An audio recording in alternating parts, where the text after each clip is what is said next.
Thank you for tuning into the Monocle Dynasty podcast, where we keep an eye on Dynasty football. Your hosts dive deep on players, rankings, strategies, and much more.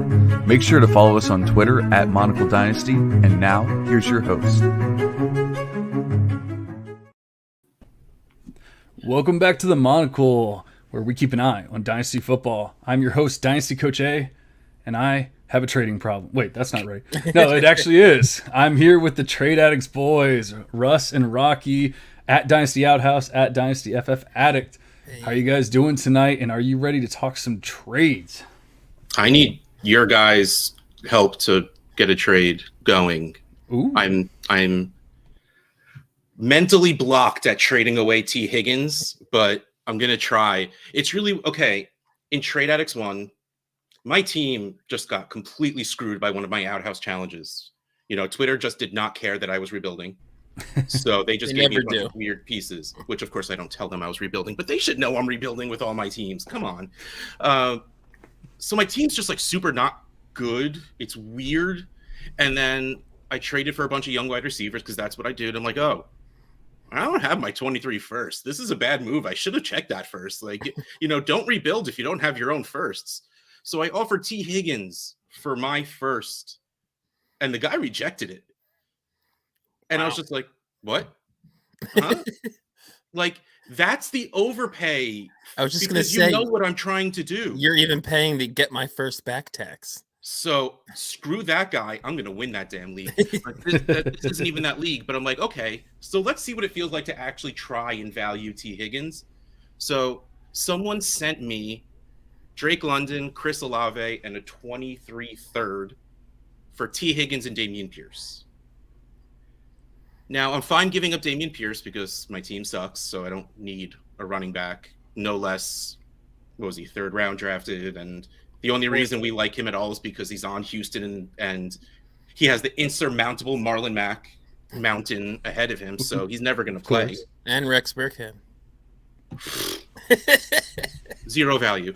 So right now I have Drake London, Chris Olave, and Brevin Jordan checked off. Because I feel like that no one values Brevin Jordan like me or Kane Fassell.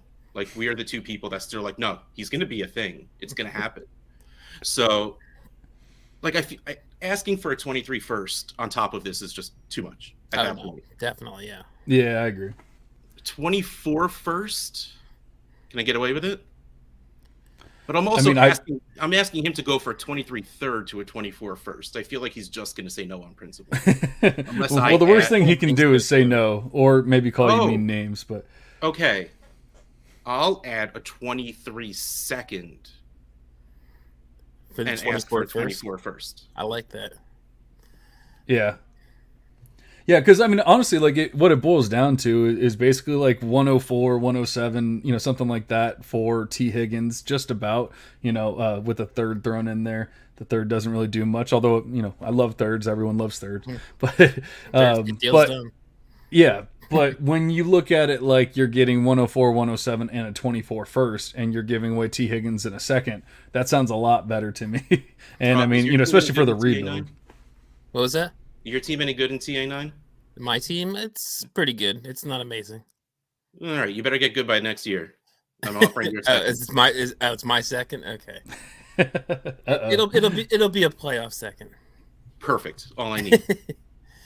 But yeah, I think the value is pretty okay, even without making it a first. I don't love getting Drake London is my thing. That's why I have Drake London. You have T. Higgins bias. I have Drake London bias, anti-bias. Here's my thing with Drake London. He's good. I will leave it at good.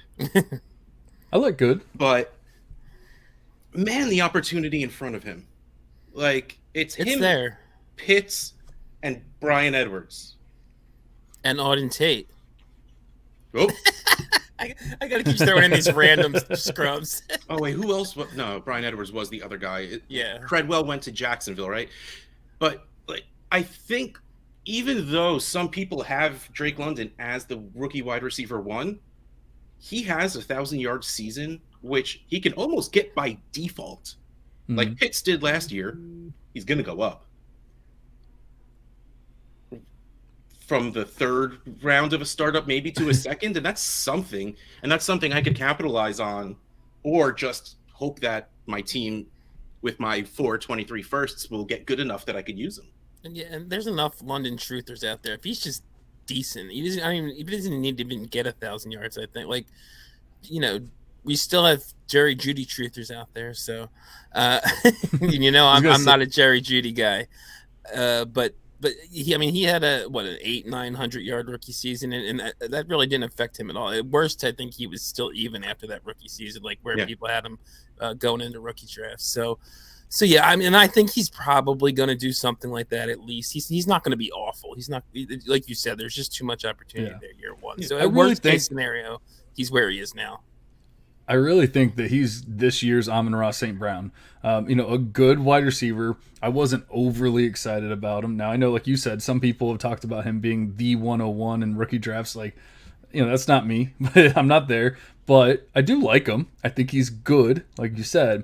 But the situation is there. And sometimes being good and in a good situation is all you need. So I definitely don't hate it. And obviously I haven't seen your team to know exactly like how bad the rebuild is. But okay, so I'm getting confirmation here.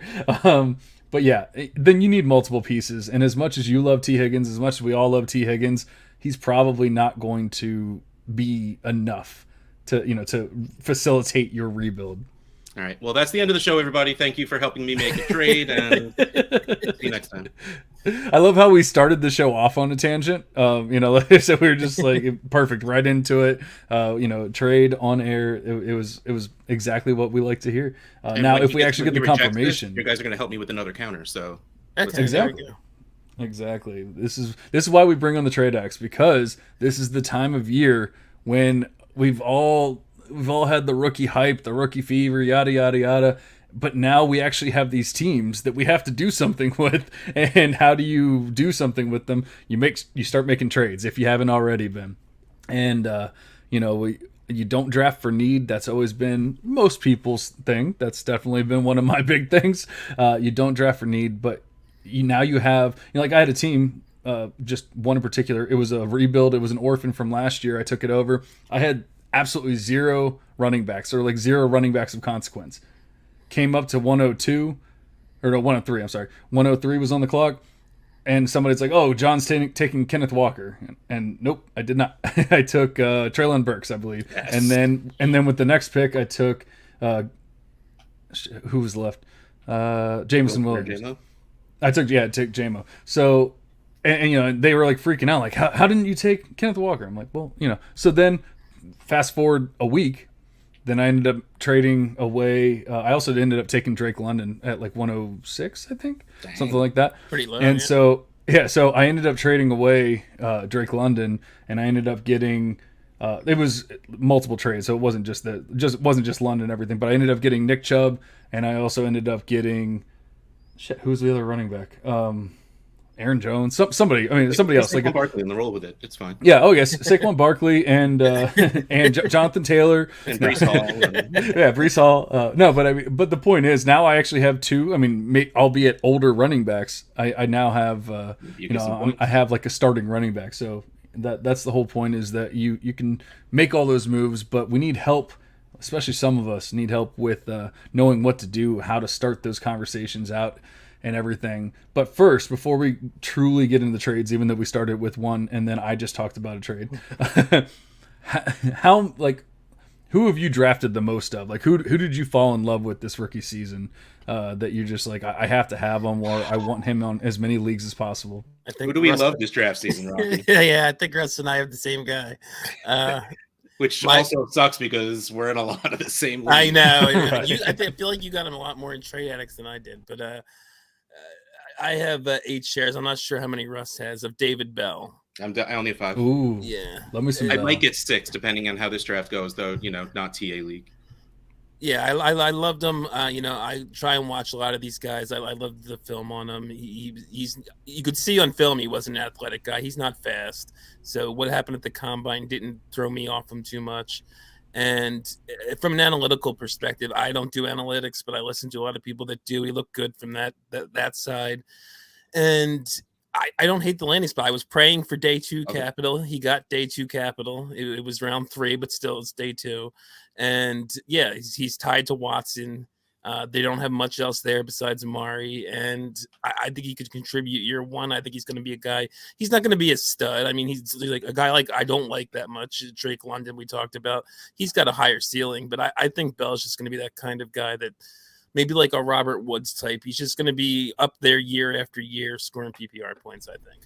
Yeah, the Browns let Jarvis Landry walk and drafted a guy comp to Jarvis Landry. Yeah, like it's really funny. Like I've always liked the idea of Bell. Mostly because I listened to Zach Reed from the Dynasty Dummies at Tacit Assassin 13, and he loves him some possession receivers. But then I'm listening to the Late Round podcast, and JJ Zacharyson comps him to Jarvis Landry, Keenan Allen, Tyler Boyd. I'm like, I don't care who this player is. I love him. Yes. And it was David Bell anyway. So I'm like, okay, cool. Yep. Now I'm obsessed. It's official. And yeah. But I do love me some Treylon Burks because I'm a sucker for that X-type receiver. So I have a lot of him too. I have 5 of him also. That's really about it. Like I want a couple of shares because the Trinetics leagues are 0.75 tight end premium. So if I can get an athletic tight end like Jelani Woods in the beginning of the mid-third, I'm all over that price because they don't have that many pass catchers in Indianapolis. I don't know why it took me a second to put those words together. Like, they have Pittman, but yeah, they drafted Pierce. There's too many people with similar names or same last names in this draft. Yeah. I hate it. 2 Whites, 2 Pierces, 2 Robinsons. And they all get drafted right near each other. Yes. They drafted Alec Pierce. They have Michael Pittman. Kylan Granson, I think is that guy's name. Yeah. And then Nyheim Hines. That's it. Like that's what they have. So yeah, throw that uber athletic, really tall, really fast guy in the slot, and boom. So that's another guy I'm leaving the thirds all the time with. And again, because of Zach Reed and Mr. J. Mike himself, Keontae Ingram. That's late third. Keontae Ingram's another one of my guys too. I think the only thing for me is I have no issues. I mean, first of all, I will never fault anyone for taking any player in the 4th or 5th rounds. I do not care if it's a player I haven't even heard of. Say, I drafted him in the 4th. You did great. You did awesome. Cool. Yeah. But when Keontae started creeping into like the early 3rd, I was like, yeah, I saw him. I mean, I saw a lot of mid thirds, but I even saw some early thirds, and I started going, there's some better players here, guys. Like, I thought that was a little crazy, but I definitely we get so excited as a community where it's like, yo, we're getting Ingram in the 4th, and then it just turns into Ingram's good, Ingram's good, Ingram's good, Ingram's price got way too high. What's going on now? Like, yeah, it's funny. Like, I hate the phrase echo chamber, but it really is exactly what it is. Like, we hear the same words over and over again, but there's no context in those words. It's just the same thing, and it's like, no. He's good for what he was. He's not that. But yeah, give me Ingram in the late 3rd, early 4th. Yeah, and you see why you want him in the late 3rd, early 4th because, and I actually got him in 412 in the league early on. Oh, dang. So yeah. But Darrell Williams signed there now, so who knows if Keontae's going to even be that one injury away guy. So he'll be fine. Don't worry. Trey was rejected. If you drafted him in the 4th, then he'll be fine. If you draft him in the 3rd, then you're fucked. Early 3rd, yeah. So that was one that really got me. And you guys were talking about David Bell. I love me some David Bell. I actually did not end up with nearly as much of him. I think I ended up getting 3 shares out of 20 leagues. So not as many as I probably would have liked. But I'll tell you what, man. I was getting David Bell in like the mid-second, maybe even like early-ish second. Like that's where I was feeling okay taking him. And then I'm seeing people posting on Twitter, I got him at 305. I got him at this. Where are these leagues? I need these leagues, guys. I wasn't seeing any of that, but a lot of that's probably because me and Russ and all the trade addicts leagues were taking him in the early to mid-second. Except for freaking EA7 and Riley Bymaster taking him at 111. Yeah. I was furious. That's the thing. I wouldn't even I wouldn't even fault anybody for taking him at 111 at all. And yet, he was really going. I wanted him at the 201 or 202, whatever I had. I had him ranked as like my 12th player, but I almost never took him there because you didn't have to. I would try and get him in the second, Yeah. I think my favorite player, I ended up drafting quite a bit of them as far as just like what I felt was the value, ended up being Jalen Tolbert. I got him at so many like early thirds, like 302, 303, and I had him as like a mid to late second grade. And so, just when not that it's that big of a difference, but just when you get that kind of guy in a, early to mid third and you have a mid to late second grade on him, it just feels a little bit better, Yeah, I kind of split around on most of the high end guys. I have a few Burks, a few Olaves. I'm in a bunch of leagues. I'm in like 30 plus leagues, but I pulled up my shares. My top 3 guys are all like 4th, 5th round guys or waiver wire. I have 14 shares of Kyle Phillips because I got a lot of those off of waivers. I just had to. He's getting a lot of hype. He's getting a lot of hype. I will say that. He really did. Yeah. Yeah, and he's he's in a wide open opportunity in Tennessee. So Abram Smith is another guy I have a bunch of shares of. I think we got guy that from KC. Yeah, Isaiah Pacheco. Yep, I got 6 of him. I feel like we just got a live decline. Is that true? Yeah. Yep. Yeah. Was it not a counter? We just have a straight decline. No so comment, far, no straight nothing. decline. I messaged him saying I knew you were going to say no, but I had to try. Hey, it's good to keep keep those pathways open. Sometimes it's better just to do that, just to see how far off you are. Because I will always do that, and I mean, and it's especially with most people in the trade addicts leagues because I attract a certain kind of person, and usually they're somewhat ridiculous, like I am. So, like, no one's gonna try and be sneaky about it. Like I've always said from the very beginning of me podcasting, of me creating content, talking on Twitter, I'm not clever enough to be like, I'm going to start talking trades for that guy, but sneak this guy in, and that's the guy I really... Yeah. Rocky, give me Keenan Allen. Yeah, Rocky, that's basically what it is. Allen. Why won't you give me what I want? Yeah, I say that to him. So just give them to me already. And then you just post a poll on Twitter, and Twitter gives you the wrong side anyway. So it all works out in the end. I'm not clever. I don't think it's worth that effort. Plus, again, I do this just for fun. Not like if I was doing this for real money. Oh hell yeah, I'm pulling some sneaky shit. I'll have to like ask John Bosch what some sneaky shit is because I don't know any. But like. Yeah, but like me, no, that's just so like seriously, I'm insanely honest about whatever I think of players. Like if you offer me a trade and it's just like, oh no, I like that guy a lot. I'm not, it'll cost at least this, or I like that guy. You're gonna have to overpay for that, or oh, hey, I want that player off your team. Give me him now. It's gonna cost you this. I don't want to pay that, but I'll pay this. It doesn't makes sense to not just be insanely straightforward. Let people know how you value players, and it helps put a deal together. So I'm in a rookie draft right now it's called the Lopsided Trade League, something like that, with Bobby Koch and a couple of other people that I know from the Twitter world. And we're at that. I took Dotson at the 112, and I have the 204. And someone in the chat goes, Russ better trade up if he wants to get his guy at 204. And I'm like, oh no. And he's like, oh, and he said like, as long as Russ is telling the truth. And I'm like, I'm not clever enough to not only lie about who I like, but keep up that lie on the 18 shows I'm on. Yes. So, and I'm like, and it's fine. I already have like 5 shares of Bell. I don't need it. He's like, he's not lying. I'm like, I told you. I will not lie. It is too much effort. And I will say regarding your trade that you're trying to get done, I should have realized this. Ryan is a guy like that too. I'm in other leagues with him. I've dealt with him, and he doesn't generally leave a lot of wiggle room when he sends you an offer first. I probably should have known that adding that 24 first was not going to work, even with throwing in a 23 second. It's going to have to be a pretty close counter for him to go with it. Yeah, but we've pulled off a lot of silly stuff just because we both he's like our level. He's Oh ridiculous. yes, he trades. Yeah, he trades probably more than I do in that league, and Yeah, maybe more than so you do. so it's fun just to like we start in one place and then all of a sudden we trade 3 players we haven't been talking about the entire time. Right. Yeah. I think it's a great transition though, because we're talking about the rookies and how much we love them and all that, and now you're talking about a trade involving 2 rookies.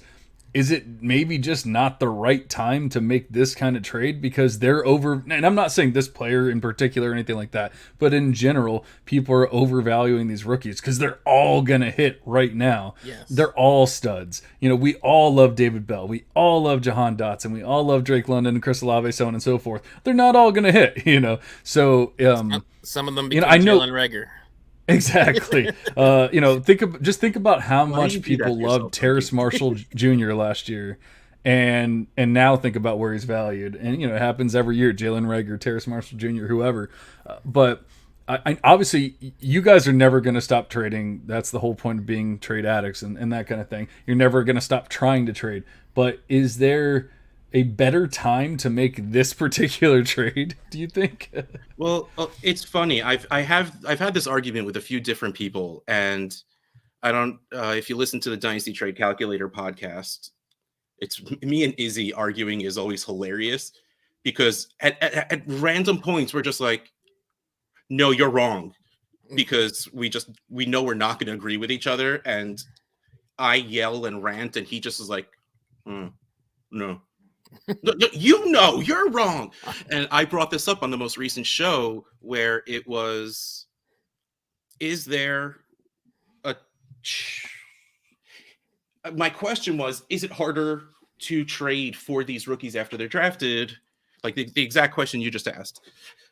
And he's like, no, they drafted them, they wanted them, they have a higher valuation of them. But I'm like, but we always say the pick is worth more than the player, so why is the player worth more now? Right. Well, that's more along the lines of early picks when it comes to being on the clock and using the pick. And I'm like, no, I get it. That makes sense. But if I believe in the adage, if you will, of draft for value, trade for need, there's going to be at least a sect of people who agree with that maybe they just took a guy because he was the best one there and they probably don't want them on the team. Just gonna say that I took I don't like Jahan Dotson even a little bit. I took multiple Jahan Dotson. Yeah, I know. You keep offering it to me. because the value, and I know that other people like him, and it's just so like it's always worth a shot. Like literally every single trade offer you think of sending, why not? Unless you play I was about to say unless you play with. No. If you play with the kind of person that gets legitimately angry or offended by a trade offer, kick that person out of the league, leave that league, and never talk to that person again. They have anger issues. Exactly. It doesn't make any sense. Just decline it if it's that bad. And trust me, we all get them. I think Russ has made a point of sending them. Yeah. Ask Rocky. I send really bad offers sometimes. Most of them, some of them on purpose. Like some of them are like, okay, let's see what happens. Or some of them are like, oh shit, I meant to click like 2 other buttons. My bad. Like it's so weird that people would get angry about it, and it's just stupid. But yeah, every trade is worth sending, but especially right after the draft, especially if you remember, like one of the best things about the leagues and all of that stuff is having the league chat and getting to learn about the people you play with. So like if we are in a draft and I had the 202 when I see David Bell there and I grab him because I know people are going to want him later. I don't necessarily like him, but I took him. And people have heard me say, I'm not really into David Bell. And Rocky's like, oh, I remember Russ saying that. I should probably go send him something. Because when that does happen, chances are the longer that person is on their roster, the itchier they're going to get rid of him. So you might have a chance of, if you're lucky, something you would have sent for that pick anyway. If you're luckier, something a little worse, you know. But of course, absolutely, probably a good 80% of the time, I wanted Drake London. I drafted Drake London. You're going to have to pay more than the 104 that I paid for Drake London to get Drake London off my team. Right. That is most likely the case. That is usually the case. But isn't it worth it to try just in case it wasn't? Yeah, and I think that's oh, go ahead, Rocky. I was just going to say to Russ's point earlier. these leagues, especially trade addicts, but I'm like Russ. In most of my leagues, I'm not in super high buy-in leagues. I'm not playing for like, $2,000 prize money or anything like that. And the point is to have fun. It's just that's why you're sending these trades. It's just to have fun. And this is the time. Almost, it's more fun to do it because we're not even like buying high or selling low necessarily in May and June. We're just having fun. We're just throwing out. I want this guy. I want this guy. I don't want this guy anymore. It's just, and you should be in active leagues where this can happen. And you keep sending out those trades. And if it's not an active league, maybe you make it one. Yeah, like this guy tweeted out he likes chunky peanut butter, and I hate chunky peanut butter. This guy's off my team. I don't mind chunky peanut butter. It's just it's basically all we get this time of year. But it may not be the best time necessarily, but it's a fun time. I think that's a great point, Rose. Though. You're my most owned players total. Like, I have 11 shares of De'Ami Brown, 9 shares. I'm almost 50% on De'Ami Brown, by the way. 9 shares of Geno Smith, 7 of Jalen Guyton, and then I have 6 of Adam Thielen, Christian Kirk, Lynn Bowden, Mike Williams, T. Higgins, Travis Kelce, Tua. That's my share right there. The people of 6. That's where I start. That's where I hit my stride. Who's my most owned player, Russ? I have Kirk my shares. Well, good guess, but the other one. Tom Brady. Not Ben a quarterback. What? Not a quarterback. Oh, Deontay. Yes. 14 shares of Deontay. Oh, dang. That's really good for having that high of a value on player of that many. Here we go. Only 38% of my leagues, but yes. Yeah. 14. That's awesome. I have, let's go to rookies. 5 David Bell, 5 Isaiah Pacheco, 5 Keontae Ingram, 5 Treylon Burks. That's a pretty good mix. Ow. I had a lot of really early picks. I know it is. I don't really, like I said, I don't have a lot of the early guys. I didn't have enough early. Most, like when I pulled up my shares of just rookies, it's all like those Pachecos and Keontae's. That's like 203, 102, 103, 203 for Burks and Bell. First round guys, I don't think I have more than like 3 or 4 shares of any. I have 4 Jahan Dotsons. You had a lot of early picks. That's basically. I think I have exactly 4 Dotsons as well. I have to get 2 more Justin Rosses just to get him up there with T. Higgins and Mike Williams. All right, I'm going to go trade that, guys. But yeah, I think you kind of made a great point earlier about if you take London at 104, you're going to need more than 104 to get him, and I think that's a good lesson for a lot of people to learn, especially when you're talking about like 1-for-1 kind of deals. A fair trade doesn't always get done.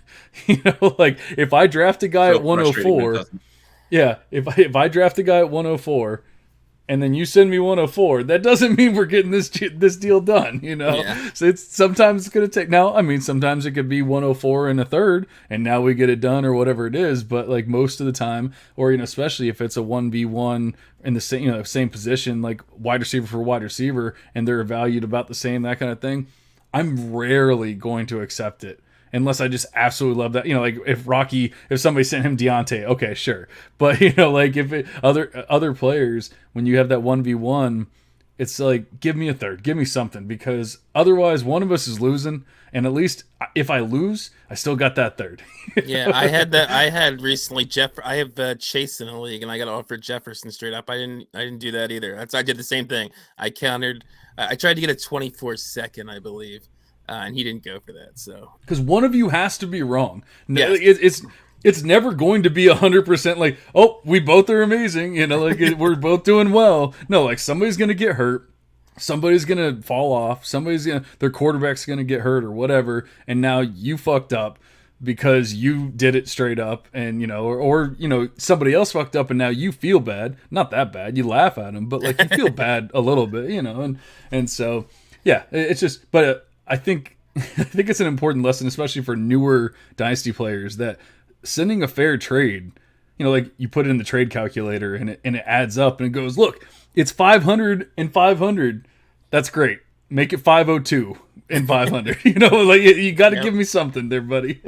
Make it worthwhile. Make it so they should move it away. Especially if you're giving multiple pieces for the one. If you're ever sending more pieces than you're getting back, I think you need to pay a little extra. Yeah.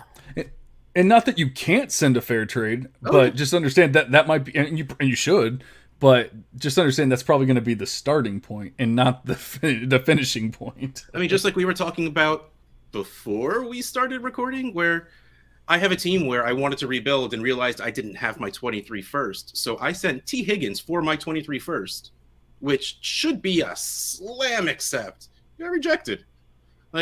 Just because a trade should be accepted doesn't mean someone's going to do it. I will say those 23 firsts, especially when you know that they're rebuilding. I mean, we already talked about it with the whole, you have to add on to it. But man, I'll tell you what, I've done it in one league where I had somebody else's 23 first, and he ended up leaving the league, and it became an orphan. I mean, that team was terrible, and somebody took over the league, and of course they won the 23 first, and I would not give it up, and I'd have to look it up to know the exact trade, but I know that it involved DJ Moore and 104 this year for the 23 first.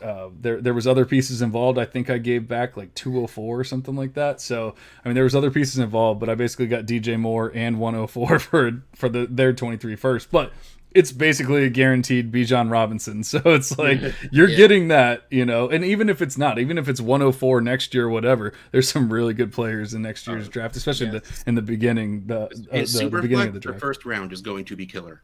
Oh yeah. The entire first round. Yep. And that's even if a guy or two stays in school.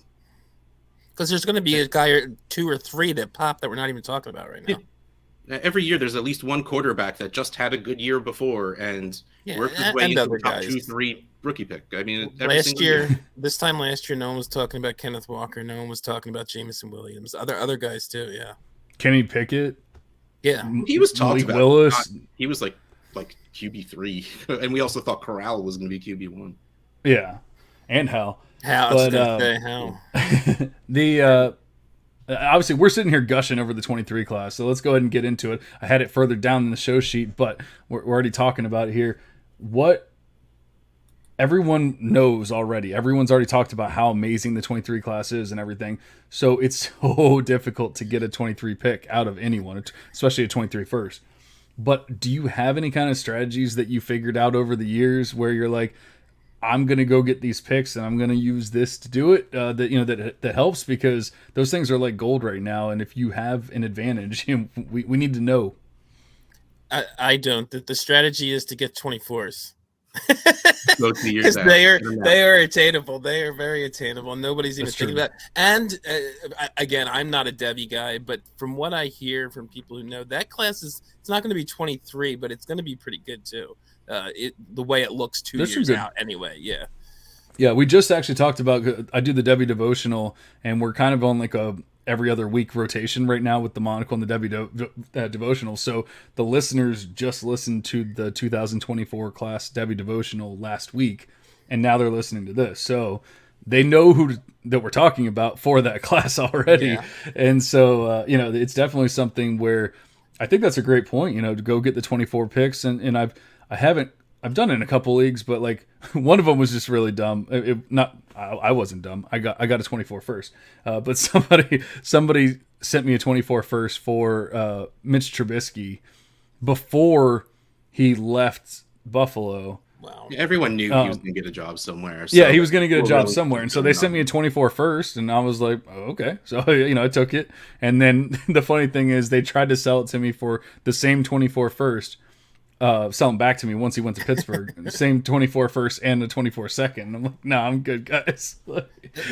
in terms of getting 23, I mean, the only thing I can think of is, you're going to sell a really high end guy, like maybe if you're willing to, like a 2 first, 3 first kind of guy, and maybe mix and match like with the 24s, so that you're not getting you're not going to get full 23 first value. But if you sell somebody who's worth, like I offered DeAndre Swift, who I think is probably a 2 first guy. He's like second round startup pick.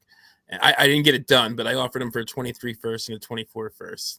The guy didn't really. It was just a cold reject, so I'm not really sure why he didn't do it. But I think that's a trade that could get done in a lot of leagues. Young running back, that is pretty good. Yeah. The only other thing I will say, but it doesn't help you now, playoff time.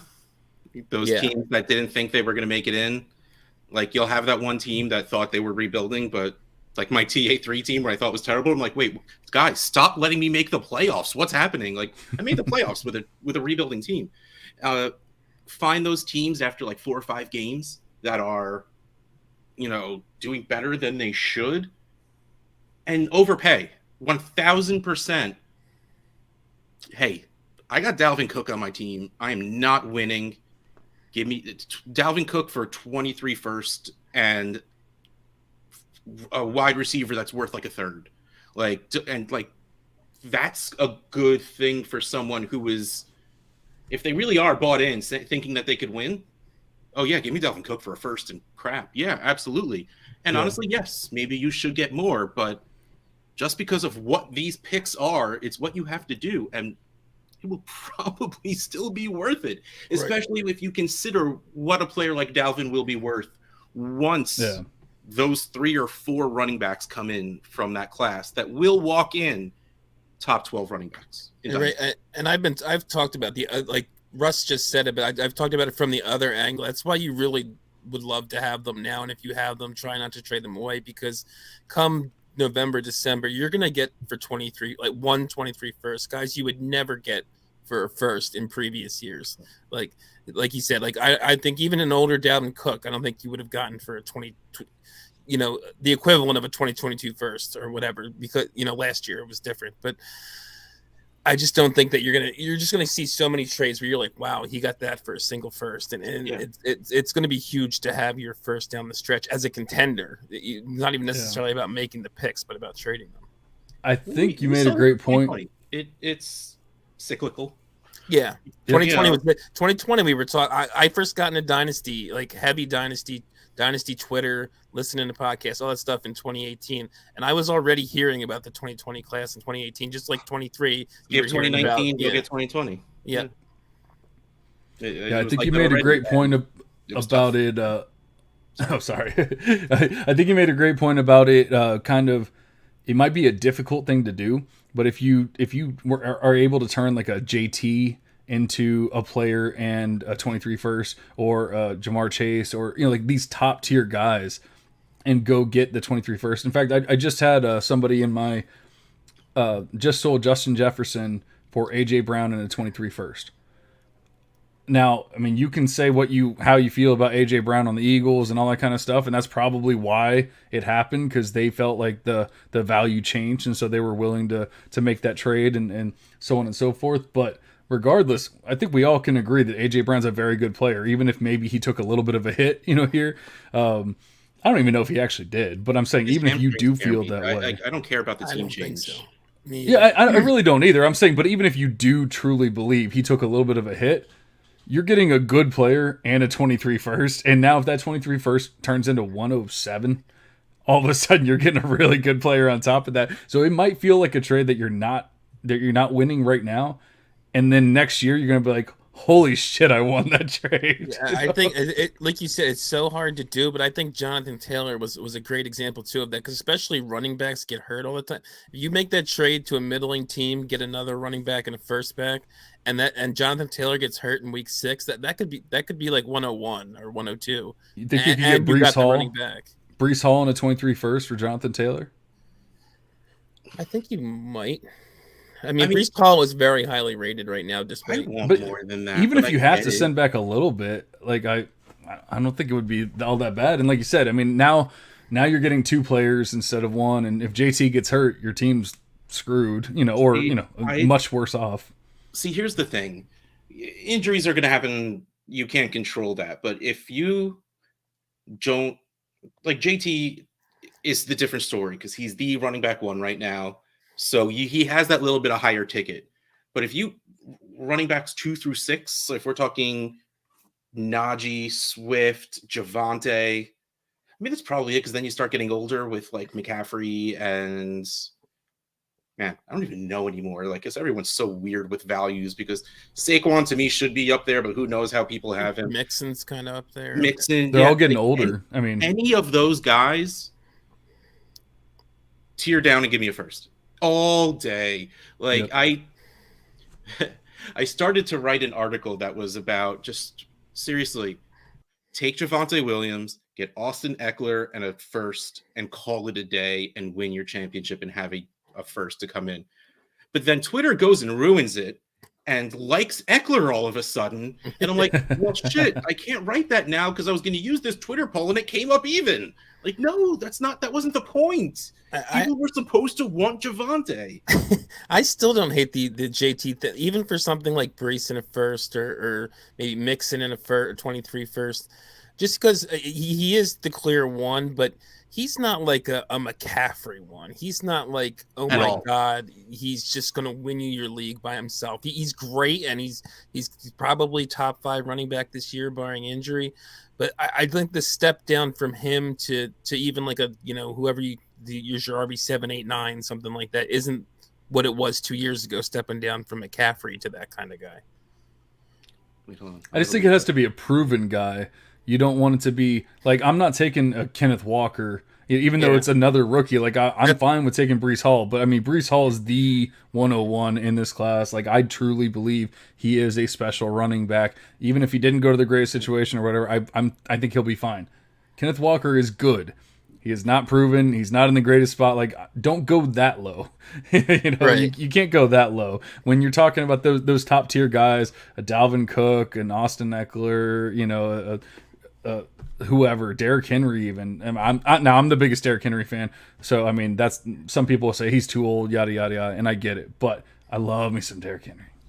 Jonathan Taylor finished the season with 22.5 points per game. DeAndre Swift at RB 12. Okay, 16's a little too low. Hold on. Joe Mixon was RB 8 and had 18 points per game.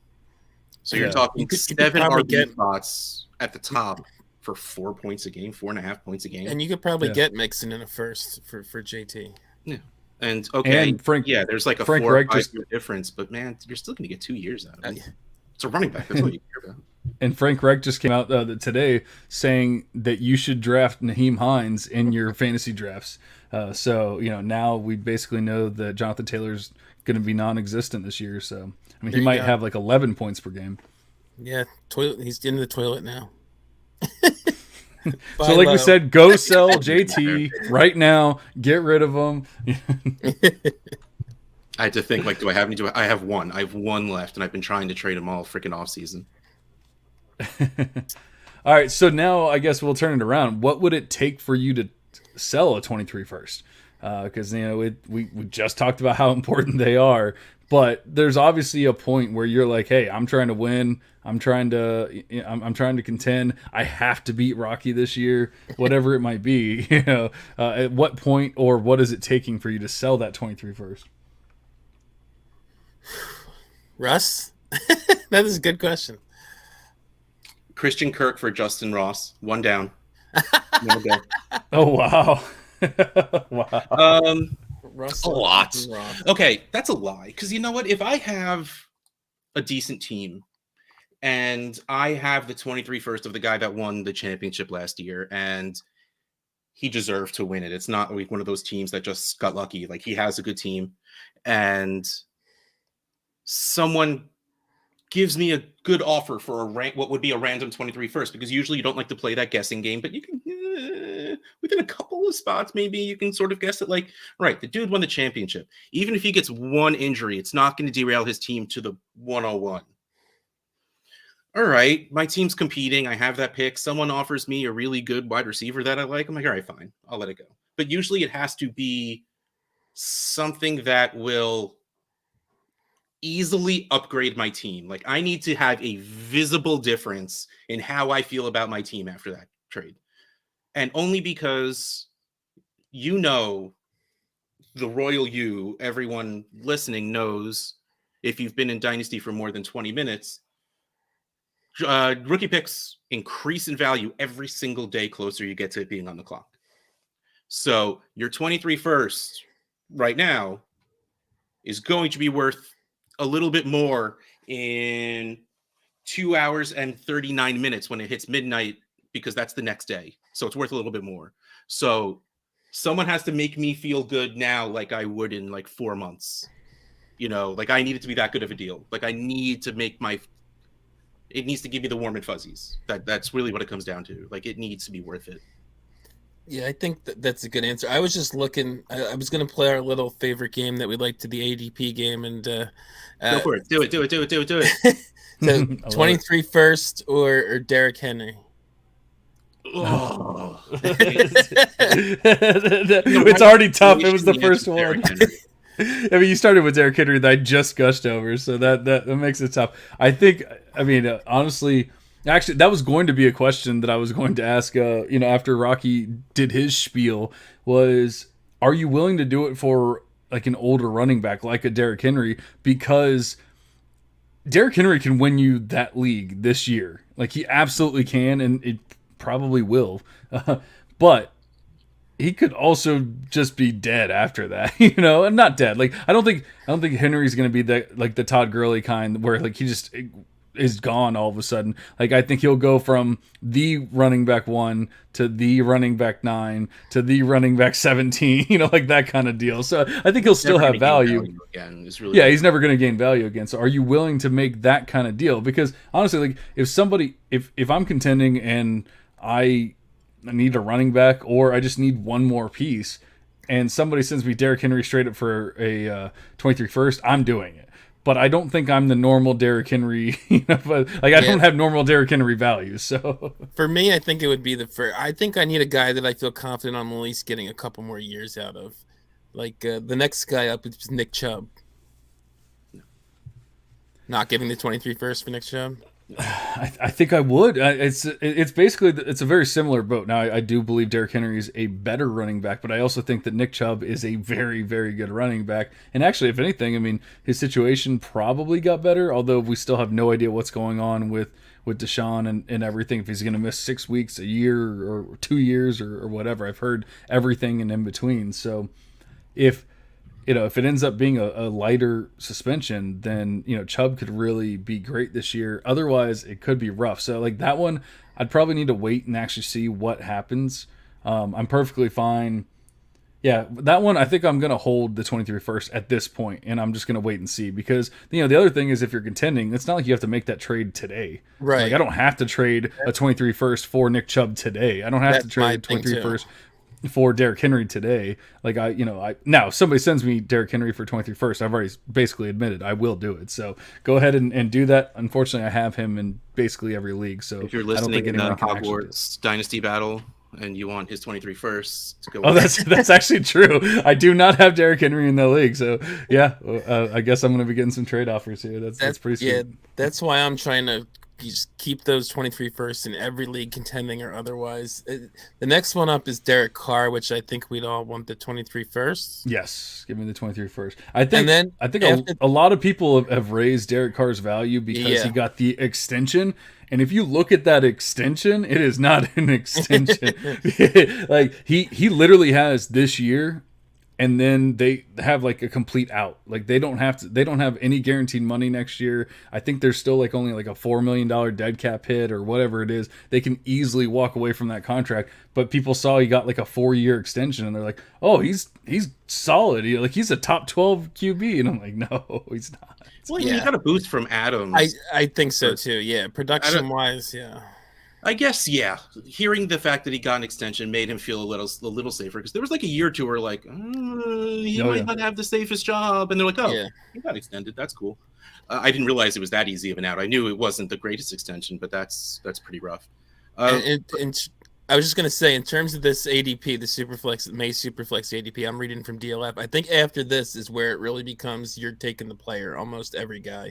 It's like Jalen Waddle, Joe Mixon, DK Metcalf, Stephon Diggs. Am I wrong? Is anybody not taking the player in that situation? No, you're all good. So, I mean, so basically, I can see the argument. To pick. I can see the argument for Diggs because people are already starting to get off of a 29-year-old wide receiver and everything. I get it. Like, I'm just saying I can see the argument for it. I'm taking Diggs at that point. Yeah. I think he just got a legit extension. Whether like he's not going anywhere, and he has Josh Allen throwing him the ball. Like, yeah, I'm perfectly fine with it. I'm just saying I don't know if you would even have to send a 23 first, or I mean that might be it. Like, okay, you send the 23 first and you get Diggs back and you're done. That kind of thing.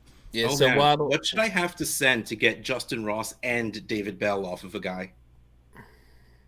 All right, so I have a 23-second I can send. One isn't going to get that done, right? It should, because Justin Ross should be like minimum. Yeah, Justin Ross should be like a 4th round pick or 5th round pick. In with early seconds for So a second and a 4th, a 3rd. Well, just 2, 3, 4. See what happens. If he was done, I mean, if he was taken with the early 2nd, then that's a little different. Because, like I said, he's been all over the map. It depends. Yeah. We'll see what he says. Yeah. Maybe because it's at Calvin and Hobby, Cal Shoemaker. He's so nice that he might just accept it because he'll feel bad. But So you sent a 2nd, 3rd, and 4th. Is that what it was? 23, 2, 3, 4 for David Bell and Justin Ross. I think that I really have no issues with that. I mean, it's not. You're clearly a much bigger Justin Ross fan than I am, but you're actually valuing Justin Ross in that trade. I'm not, so I'm just looking at it going like, I'm perfectly fine with it. But you're like, oh, I'm getting David Bell and Justin Ross. That one I saw he had both. I'm like, all right, well, I can't not try for both. Exactly. But to answer the 23 first question, at least going by this ADP, we kind of agreed you probably need a top 3 startup pick to pry that 23 first away, because the model was top 3 round. I'm sorry, that's what I meant to say. Top 3 round super flex startup picks. So maybe if you have Patrick Mahomes. Yeah, Waddle is 38, so it's basically those first 3 rounds of guys to pry a 23 first away from us.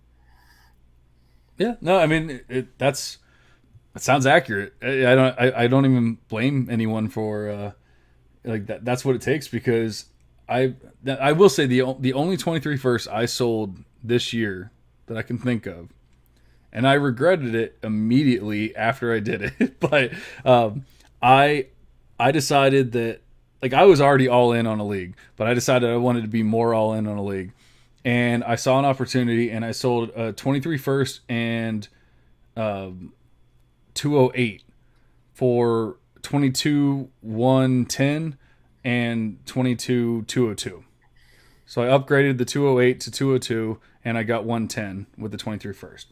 And then this was before the NFL draft. Then the NFL draft happened, and I was like, well, I screwed myself, whatever, and so I wasn't as ecstatic at that point. Yeah, we've talked about it on Trade Addicts, and we've kind of agreed you need probably a top half of the round first to move it for a 23. So what you do is consider it part of the same trade, and then just go take that 110 and trade up to like the 106, and you'll feel better about like, yep. Okay, cool. I traded my 23 first, but I got the 106. That's fine. Leave out the rest and just be like, oh, that's fine. That worked out. I'm trying to remember who I picked at 202 now, because no, I'm sorry, I did not pick anyone at 202. So that's why I was regretting it, and now I'm not regretting it. So I ended up taking. I ended up. It was actually the 111, not the 110. Now that I think of it, okay. So I took Rachaad White at 111. I have Leonard Fournette. This is not a pick of need. I have Rachaad White right around that area anyway. Oh, dang. But it doesn't hurt to have that depth and that backup and that kind of thing. So I ended up taking Rachaad White at 111. And then at 202, I traded the pick because Sky Moore was still on the board. Oh my. And I traded the pick away, and I got Aaron Rodgers. There was obviously other pieces involved, but I sent Mitch Trubisky, Marcus Mariota, 202, and 306. And I got Aaron Rodgers and 402. Super worth it. Yeah, so like I said, I kind of regretted it in the beginning. Sky Moore for Aaron Rodgers, it's worth it. Yeah, pretty much. Sky Moore I traded Sky Moore for Aaron Rodgers and some other pieces. And yeah, so I ended up being pretty happy. But that was the only 23 pick that I've sold. And I tell you what, like even now, it still hurts when you look at it and you don't have that 23 first sitting there, and it's like, but I have Aaron Rodgers. I have Aaron Rodgers. I'm curious about this Rachaad White. Do you have him over Cook? Yes. Okay. I do. Yeah. I mean, now they're not that far off. Like I think I have. I don't even like Cook, so I'm cool with it. I'm just curious because most people have them. It's like everyone has them as their RB3s. Oh no. Yeah, I think I have Cook as like 206 or something like that. That's about where I have them. Yeah, that's where I have zero too. shares. Everyone has them at one. He got fallen right into the end of the first. Rachaad White, I had him projected as my running back 3 from just about the beginning. Everyone else had Isaiah Spiller as like the running back 2, and then eventually he dropped to the running back 3. I had Spiller as my running back 4 almost from the beginning. And with White, it was just because people were talking about him getting like 4th or 5th round draft capital in the beginning. And I don't really care about draft capital at all with anyone else, but with running backs, it fucking matters, you know? And so I was basically just like, give me 4th round draft capital. He's my RB3. Well, he got he got 3rd round draft capital. And then, like I said, I mean, I don't draft for need, but it doesn't hurt when he's also backing up a player, or maybe not even backing up. I actually think he can get a role on that team. And so I'm like, it's the end of the first. I'm helping my team. I'm also getting depth, you know, yada, yada, yada. But yeah, he was my RB3 basically from the beginning. I mean, in February, he was my RB3. And then in March, and then in April, and then in May when I drafted him. So I didn't really ever change anything. If he had landed in maybe a more open spot, he could have even moved up a little bit higher in, like, maybe I would have drafted him in like 108 or something like that. But I literally had him as 111. And when it was, I don't have Sky Moore up there, you know, like I have Sky Moore at like 204 or something like that. And so I'm not taking Sky Moore. I do love me some Jahan Dotson. I almost took Jahan Dotson, but I was just like, man, I have a lot of receivers. I just want to get this running back because it might be the last chance to get a running back in this draft. And so yeah, I just took him. But yeah, it's right around where I would. But no, I do not have James Cook. Somebody took James Cook at like 106 in my last draft, and I just was like, woof, okay, that's what we're doing here. In a home league, not that one QB matters that much, but in a home league, one QB draft, he went 103. I was just like, wow. I was like, home leagues, man. A 23 third and 24 third for Ross just got rejected. Wow. For Ross straight up? Yeah, 23 third, 24 third. Without taking Bell out? Oh, wow. Not a different, you know, I did every league I don't have Ross. Okay. You said a whole bunch. Wow. Where did they draft him? Do you know? Was it in the 3rd? Oh, it's Jesse. Jesse likes him around how I do. So okay. Jesse Reeves is. So at least you knew it going in. Yeah, I think we've talked about him before, and I knew I wasn't going to get him, but I was going to try everywhere just to see what happened. Still got plenty of offers out. Just I wish I had some Justin Ross. I would give him to you for a 3rd and a 4th. Go get him. But going back to Rashad there, I put out a post on my Patreon, like a video just talking about, like, look, guys, these are my ranks. You do not have to necessarily draft guys at these spots, but this is where I would draft them. And I literally put out a video because I felt like, you know, just typing it out, it wasn't going to be, you know, like enough. And I put out a video saying, like, I understand that you might not want to draft Rachaad White at 111, but I believe he's going to be a better player than the other players that are being drafted at 111. So obviously, if you have that opportunity to trade back and do whatever, but it didn't really present itself in that league. And so, like, there was a couple times I took a Matt Corral so much earlier than I probably could have or should have or had to, and I didn't care. I love Matt Corral. You guys were talking about all of your rookies and how many players you have. I'm a Corral guy. I have 9 shares of Matt Corral out of 20 leagues. So I drafted him a lot. But the thing is, I drafted him at 109 in a league. And that's probably way too early for most people.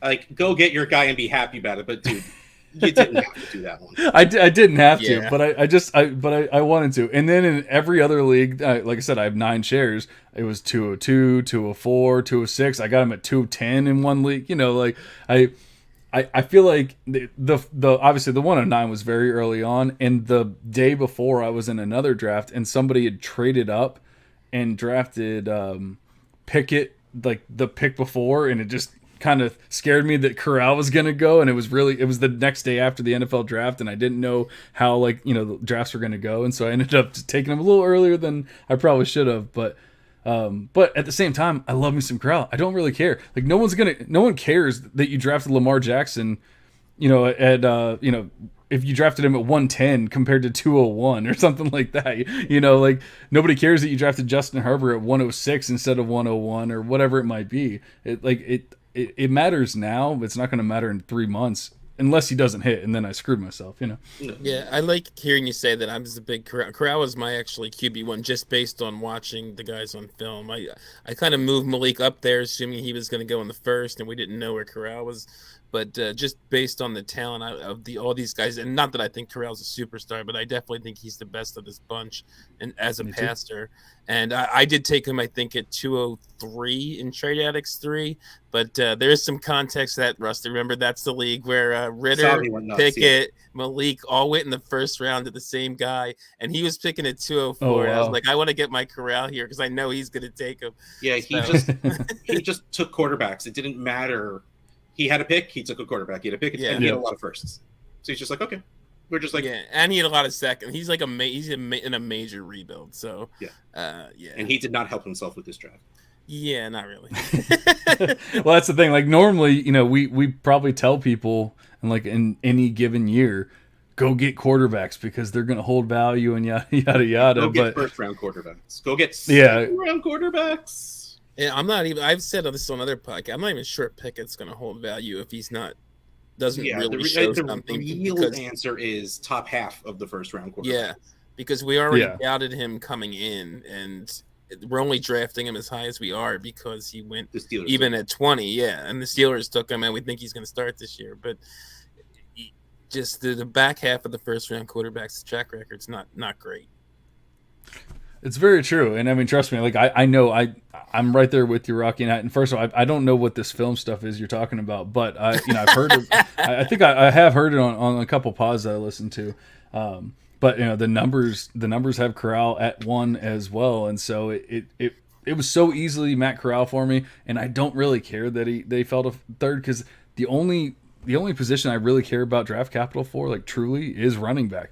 Beyond that, I stick to my guns. Like I believe in my process, and I think that Matt Corral is going to be a good quarterback. I mean, it definitely come back to bite me, but it's just so hard. Everyone landed in a good spot. Yeah, everyone. They did. Even the third round QBs did land in good spots. Yeah, Sam Howell, who went the fifth round. He was my favorite quarterback. NFL didn't think so, but still, he landed in Washington, where Carson Wentz, who, don't get me wrong, I actually like, but it has to be a Guinness World Record to twist both of your ankles on the same play. It really is the craziest thing. Like, how? Like it was, and it wasn't sliding. He was just running and twisted both of his ankles. So, like, there's a chance Howell can see the field this season. Like, it's so weird. I will say, though, draft capital for quarterbacks does matter to me because it's so hard for them to get an opportunity if they're not a first-round guy. I don't think like Sam Howell, I've just written off entirely. I don't think he's. Everyone says, "Oh, it's Carson Wentz." Oh, no, I don't think he really has a shot. Yeah, but Russ just said he freaking tweaked both of his ankles on the same play. And like Taylor Heineke, he doesn't even have to beat him out. Decent. He doesn't have to beat him out. He just has to get one shot. Yeah, but the thing is, he's a he'll get replaced so easily. Yeah, and even if he starts this year, I loved me some Howell. Howell's my QB2 going in, and Pickett ended up taking over. You know, when it was all said and done for the QB2 spot, but I still love me some Howell. But now I'm getting him in the third instead of the first or second or whatever. You know, so like I'm perfectly fine taking Sam Howell. I think I've got him a lot of, like, for whatever reason, it seems to be like 305, 306 for him is like the spot where I can get him and feel like comfortable and all that kind of stuff. So I've gotten quite a bit of that. Him, I'll let you Howell guys have. I'm out on Howell. At 5th round quarterback, I just don't see he's ever going to have a real opportunity to hold a job for any significant amount of time. Maybe you can flip him for a third later if he gets 2 starts or something. No, I agree. And like I said, it's getting to that point, 306 or whatever. It's getting to that point where I don't even care who you draft. True. It's not quite there, but it's getting to that point. But I think that I also wouldn't fault you. There's some running backs that I really like in that 3rd round, and I've skipped over Howell in a couple spots just because I felt like I had enough of them already and everything. So I'm not saying like once you get that 5th round draft capital, it does get a little more difficult to be like, he's a stud, you know, that kind of thing. So I'm there with you. I think Corral, even though it's 3rd round draft capital and you're like, oh man, you know, like whatever, but just the He fact does that have a it's just path too. Yeah, yeah, he's got more the of a fact path that it's than just Hal Darnold, does, he could literally be the starter week 1. Like Yes. it could actually He happen. easily can win that job. Yes. Yeah, and he's a guy you could maybe at least flip for, even if you're not loving what you see, you could maybe flip for a second, in season or something, and just As long as you didn't draft him at 109 like some. Yes, exactly. No, you'll still be able to flip him for a second. Oh, Yes, you will. yes, that is true. You can. The word "can" is there. Oh man! All right, so I what I love about bringing you guys on is I wrote like 6 questions down on the show sheet because I knew that I didn't even really need a show sheet. I think I only asked you 3 of the questions that were actually on the show sheet, and then we talked for an hour and 5 minutes about everything else, and it was great. So I love, because I was like, 6 questions, that might only be like 30 minutes. Like, I don't know. And then I started thinking about, like, wait, it's Russ and Rocky. Like, this is never going to be 30 minutes, But I do have to ask you. Keep trade addicts under 90, so yeah, that was very unlikely that was. No, guys, we're gonna make this podcast, and we're gonna aim for 40 minutes, guys. We're aiming for an hour and 40 minutes. Stop going over, guys. I do my solo pods, and sometimes it's tough to be under like 25. So I can't even imagine. You add God, 2 other guys on there. It is. I'll say it sounds dumb. It sounds crazy. But I don't edit pods. I don't edit these kind of pods. But when I do a solo pod, there's so much fucking editing. Like, it's insane. It's a 20-minute podcast, and it takes you an hour and a half to edit it. Or it's an hour and a half podcast, and you go, oh, I'm going to put the intro on. Bam, I'm done. And then you're done. Like, editing, intro, outro. Whee! Yeah, it's an exponentially growing rate of work when you do solo pods. So if you hear anyone do a solo pod, like, buy their Patreon, and I'm not just talking about myself. Go pay for someone else's Patreon, because they're doing a lot of damn work. Rocky, did you post Trade Addicts? Not yet. Uh-oh. I was going to do it after the pod. Uh-oh. See, I cut into, this is what happens when you have both of them on. You cut into the editing time and all that. But Russ, I have to ask you a question, because I've been informed that you are the person to talk to. But whose leg do I have to hump to get into a Trade Addicts Dynasty League? All I hear about, I got a leg, got a tatted leg. I think there was a Batman symbol on it. Oh, yeah, there it is. Is that Gotham? Batman. Ooh, it is Gotham. It's yeah. Here's the moon with the bat plane making the logo over it, like in the first movie. Yep. Here are the balloons from, like, Joker's parade. Is that before he falls? Like, he goes up into the moon and then it dives down. And then it falls. Oh, yeah, okay. Here are the balloons. Here are the penguins with the rockets on their back from Batman Returns. Here's the Batmobile from the animated series, and I have an appointment the end of June, because I have the Batmobile driving down. I'm going to get a couple of, like, woods and mountains and Wayne Manor up here, like he's awesome. Driving away from Wayne Manor. How many sessions was that? This was 1, 2, 3. This was 5 so far. Wow. Oh, it's awesome! It looks awesome. So I'm gonna hump that leg, because I want it to be the session leg. So the Batman leg. So whose Batman leg do I have to hump to get into a Trade Addicts League here, buddy? His guy. But I mean, the real answer is it's all insanely random. Yeah, whenever there is an opening, I'll tweet it out. I take a list, I leave it open for a day or two, and then random.org, baby. Like, I love that site. They just random shit for you. And nice. That's how I pick who gets in TA leagues. I never want to be accused of favoritism or anything like that. I literally don't choose who gets in the leagues. No, and the funny thing is, I reached out to Russ like literally a week before the NFL draft, and I was like, "Hey, I need to have you on the pod soon." Yada yada yada, and I'm like, "Also, I want to get into a Trade Addicts League." And then I thought about it like 30 seconds later. I'm like, we're a week before the NFL draft, and I'm asking to join. I think my this answer was, guy's I league. like you. Let me go kick someone out. Yeah. No, it was basically that. But that's yeah. why I'm not in TA5 and 9. Wait, why can't I get in my team?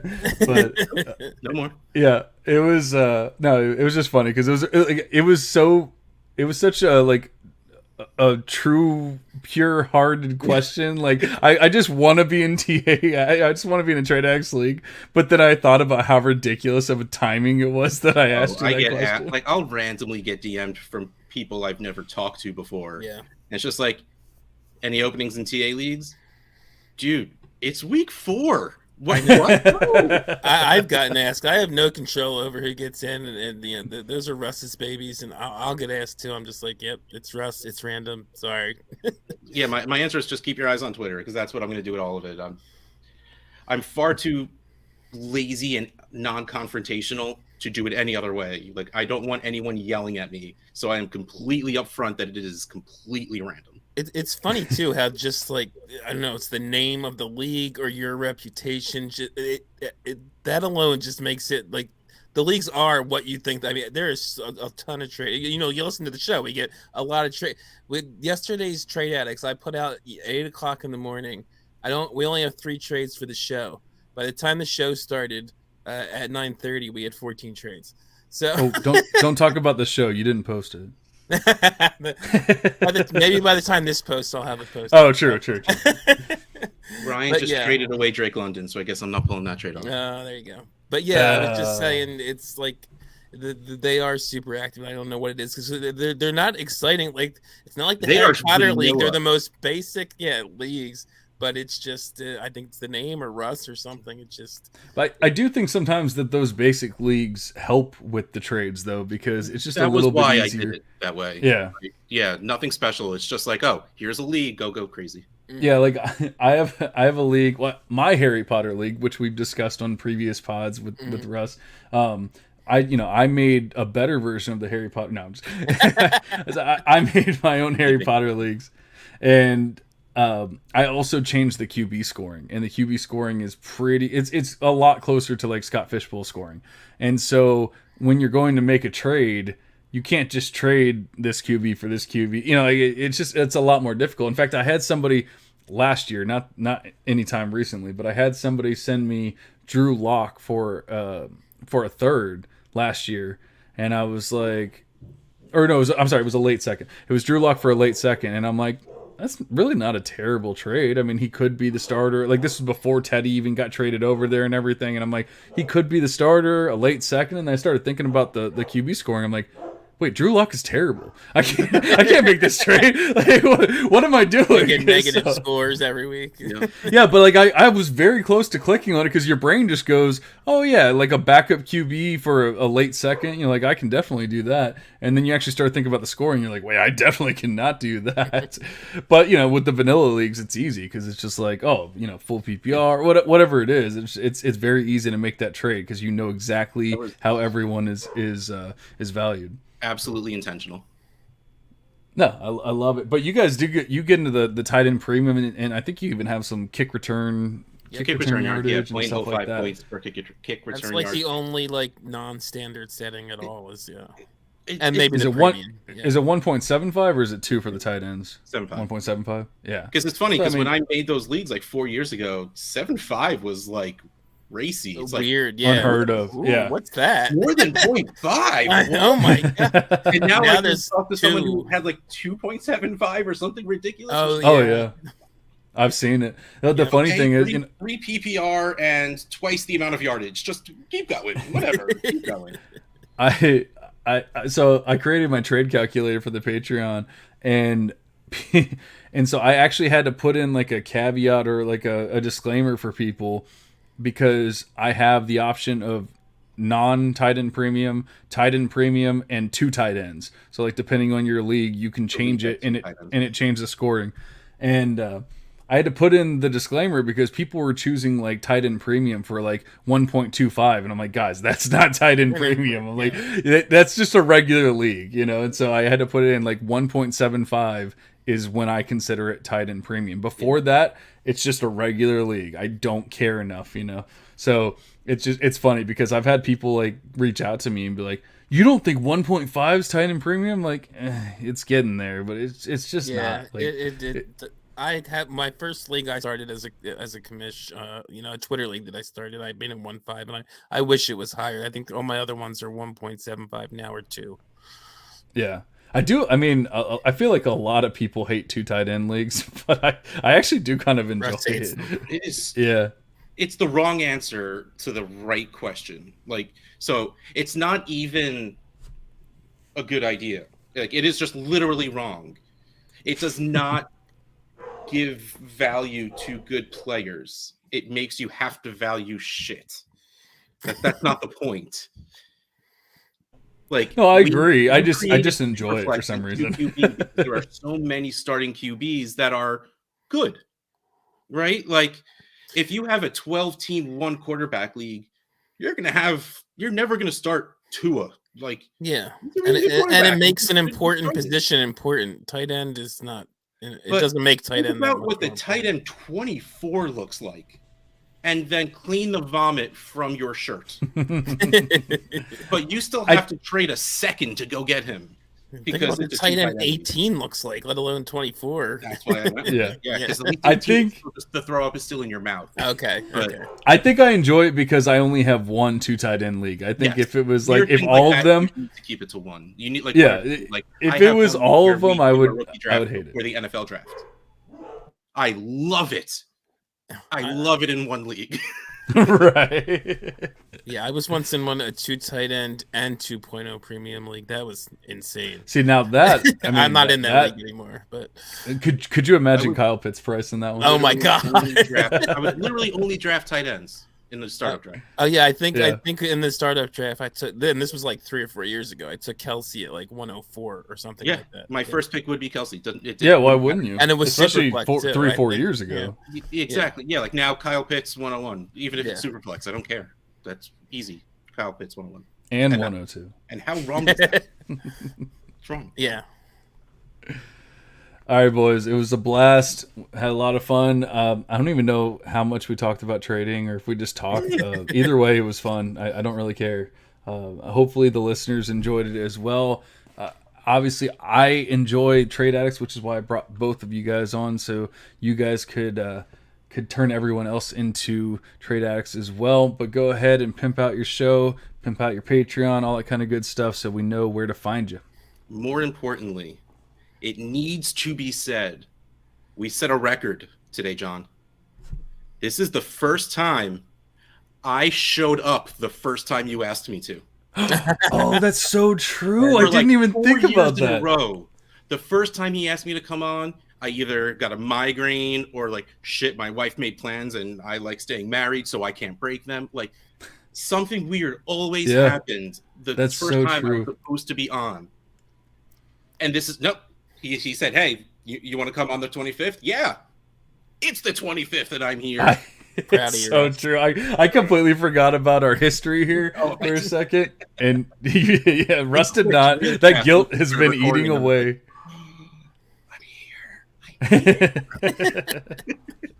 Not only that, but Russ was actually on before I jumped on the stream. Not only was he here, he was here first. I was sitting here doing stuff. I came down early and I'm like, kids go to bed. I got to go downstairs. And I'm just like, okay, all right. Oh, Link. But Trade Addicts podcast, we record Tuesday nights, 9:30. Usually it's out on Wednesday unless I miss a show and Rocky just doesn't feel like editing on Wednesday. Yeah, it's still Wednesday, Russ. Still Wednesday. I got 2 hours. As I check my fake watch. But it's, whatever you heard Rocky and I talk like, that's what our show is. It is that's about very fun. We talk a lot about trades. If you are interested in what we talked about and how crazy our leagues are with trades, we go over the trades worth talking about. We're not going to talk about Jamison Crowder for a fourth, but which actually did happen somewhat recently, but that's besides the point. We talk about all the trades that go down in our leagues and try and, make that seem usable for anyone else out there value-wise. Try and give you basic ideas on how things go. And yeah, we just have fun. That's it. I don't know what else. Like, I'm not used to pimping my stuff out. At this point, I'm just like, yeah, whatever. Talk to the other guy, and the other guy's the guy on my show, so it doesn't really work. You say things, Rocky. Well, yeah, Russ doesn't like to pimp out the shows, but yeah, Trade Addicts. We also both do DGM, which only is coming out like once a month at this point, but it's a great show, very fun. Don't expect any real information whatsoever, but it's a really fun show. I need to get back on that because I did a very poor showing of the name game, and I need to redeem myself. I may be hosting another episode soon, so I'll have you back on. Just John. Please don't make it about baseball players. Even I got some of those. That's my favorite part of editing DGN. It's Dynasty Game Night, by the way. In case people sorry, I did say we're DGN. talking about. Yeah. We're just used to calling it by the acronym. We're not going to try and explain what the name game is. Just go listen. You'll get it. We can't even explain it when we're on the show. So exactly. We're not going to try now. But clearly, we edit out the silence. Otherwise, sometimes in the name game, there's like a 6-minute gap of people trying to figure out what it is. That was me. That's I get to play along in real time when I'm editing, because I will sit and just go like, oh, and he'll DM me. Oh, I got he'll say the answer. He'll put an answer question mark. Oh yeah, I was right. And I will give no context. It'll be like 8 days after they recorded it, and I just am like, this question mark, and he's like, oh yeah, that's it. That's what it was. I'm like, well before those people. Come on. Even the baseball ones, I got some of those, and I haven't watched baseball since I was like 7. Rocky goes, do you just not understand? And I'm sure it didn't make it in the pod. Did you just not understand the name game? And I'm like, no, I completely understand it. You asked me fucking baseball questions. I will very, very rarely edit out words. It like actual talking.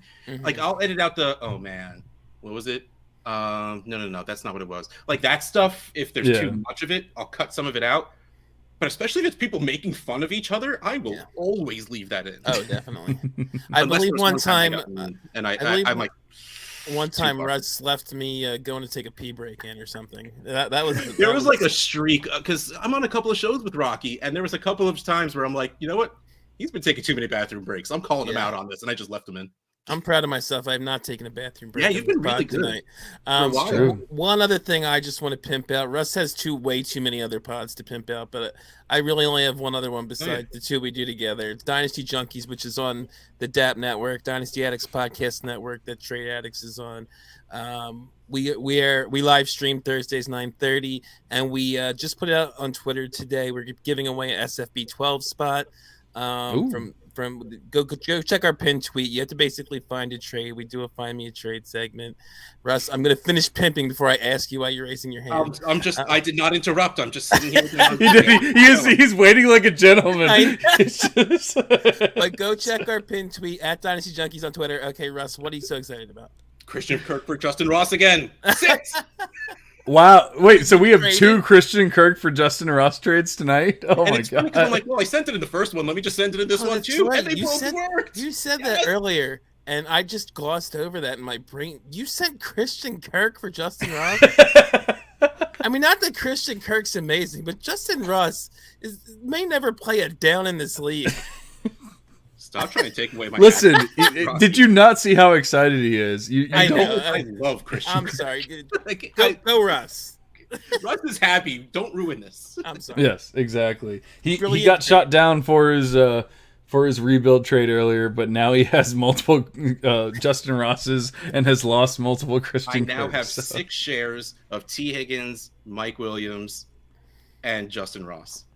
# Watch out. DeAndre Hopkins and Sammy Watkins. You're coming next. Clemson big wide receiver. All right, boys. So you heard them. We got the Trade Addicts pod. We got the Dynasty Junkies pod. We have the Patreon. My lights seem to be turning off because it's 10 o'clock and I have them on a schedule. And so I'm losing. Take the hint, man. All right. Yeah. It's like the hook, I'm getting the hook right now. I guess that's the one downside. Every single light in my house is a Wi-Fi light, and I have it all on a schedule. They change colors, they do all kinds of special fun things. But the one downside is when you have it on a schedule and then you go beyond said schedule, then you start looking like you're in the abyss. So I think that's the hint. I'm going to go ahead and take it. I can now call Russ a best friend of the show. I believe this is the 4th show that we've done together, although it's probably the 18th time that we've actually scheduled it, but the 4th show that we've done. And then Rocky, it's the 2nd show that we've done, so I can officially call you a friend of the show. So we have a best friend and a friend. Hopefully that'll help me get into the Trade Addicts leagues tomorrow, and we can kick Rocky out of whichever one. He's in so many. It really doesn't matter at this point. It's fine. We'll find his best team and I'll just block him out. That's what I like to hear. I have multiple shitty teams, but he'll take the good ones. Rocky likes it. Exactly.